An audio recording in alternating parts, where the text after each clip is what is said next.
Muy bien, ya con este contexto, hablemos del libro.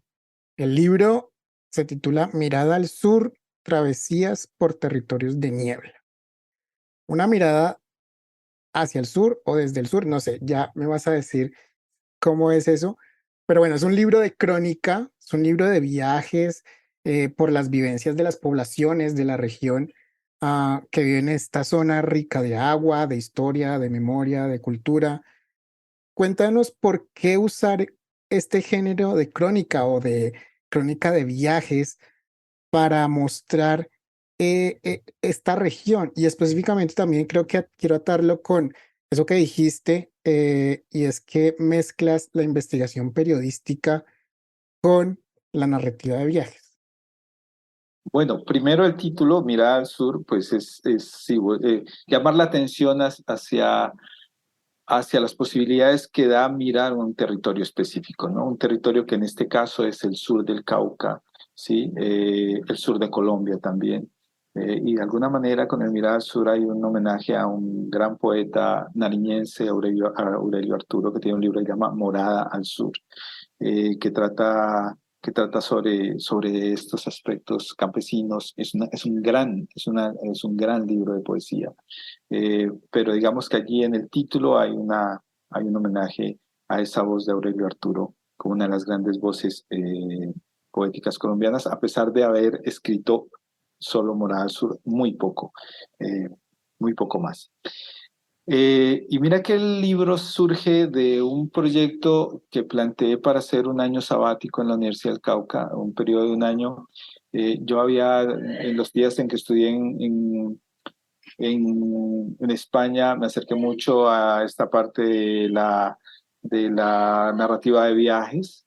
Entonces, cuando vine acá a la Universidad del Cauca nuevamente y empecé a retomar mis clases, y cuando vi la oportunidad de hacer un acercamiento a la escritura de la narrativa de viajes, dije, esto es lo que yo quiero hacer. O sea, quiero hacer un trabajo que tenga que ver con la narrativa, con los viajes y con un viaje a un territorio que efectivamente yo conozco con muchísima claridad, que es el sur.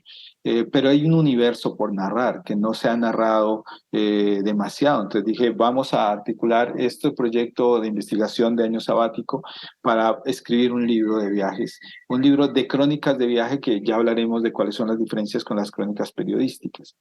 Entonces, empecé a viajar, hice 15 viajes, aunque habría podido escribir el libro sin viajar, porque había vivido en el sur durante mis primeros 10 años de vida, había vuelto al sur muchísimas veces.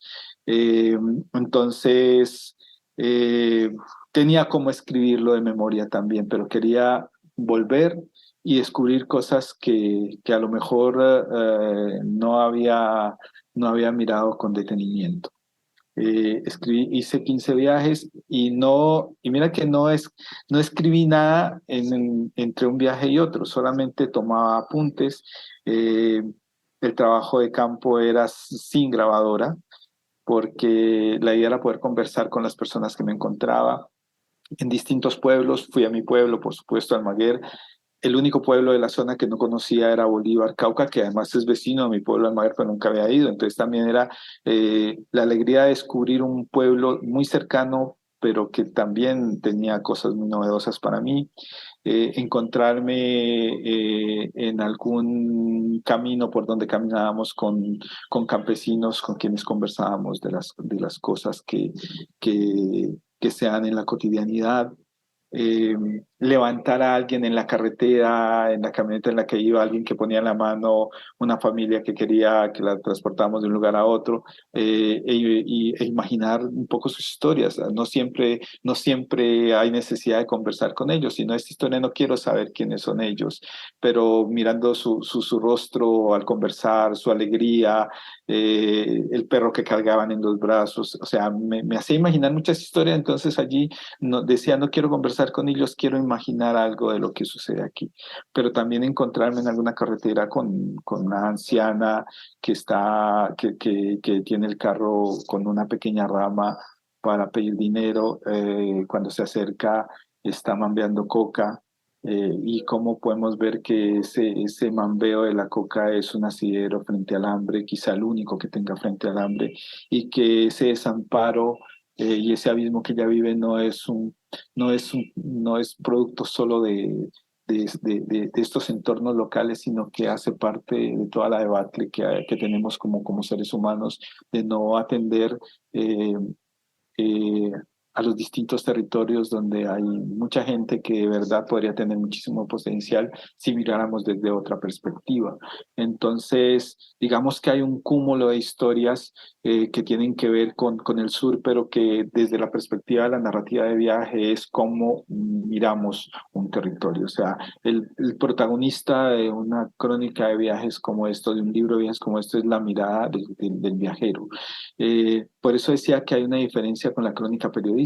En la crónica periodística, la mirada del viajero puede obviarse, debería obviarse, lo central tiene que ser la temática que vamos a trabajar como periodistas, pero cuando somos viajeros, lo central es la mirada y la voz con la que escribimos aquello que nosotros miramos. Entonces, la crónica puede escribir a partir de algo que observamos, de una conversación, pero también de una escena que me recuerda algunas otras escenas de hace 30 o 40 años cuando era niño en mi pueblo, o de cosas de violencia que sé que han pasado también.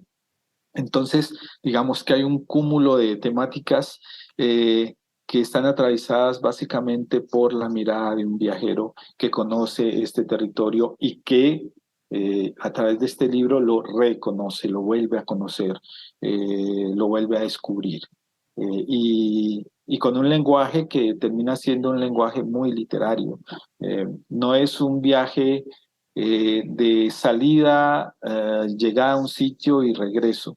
Es un viaje en la perspectiva en la que plantea Claudio Magris, es un infinito viajar, un viaje que no termina nunca y no tendría por qué terminar. No hay salida ni llegada ni nada, es un viajar infinito. Y entonces ese viajar infinito lo que nos posibilita es justamente evocar muchísimas cosas en torno al territorio que estamos recorriendo y en torno a las cosas que vemos y volvemos a descubrir o que habiéndolas visto antes, quizá ahora las vemos por primera vez.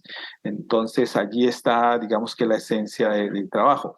Ahora, que hay un trabajo que desde la antropología, que es tu área, podríamos pensar que es un trabajo etnográfico, por supuesto. O sea, hay un trabajo que tiene que ser etnográfico, hay una poética de la escucha, como diría Molano también, es necesario escuchar. Mira que les voy a contar acá una anécdota muy curiosa, es que en algún viaje, en alguno de los viajes, yo fui con mi papá, que también es del sur, por supuesto, y entonces a él le gusta hablar mucho. Entonces, cuando yo entablaba conversación con alguna de las personas en algún pueblo del sur, y la conversación, yo me animaba mucho escuchándolo y apenas hacía alguna que otra pregunta, un poco para animar, que nos contara historias. Y mi padre se animaba y se ponía a conversar él y terminaba hablando él más que el campesino con el que estaba hablando. Entonces yo tenía que sacarlo aparte y decirle, no, déjalo que hable, no hables tú, déjalo que él hable, que lo que venimos es a escucharlo a él, no a escucharnos nosotros. Pero es justamente porque el trabajo era un trabajo de eso, de descubrimiento de historias, de que la gente nos contara historias. Y creo que al ser también surcaucano había un feeling, por llamarlo de alguna manera, una relación muy clara con las personas.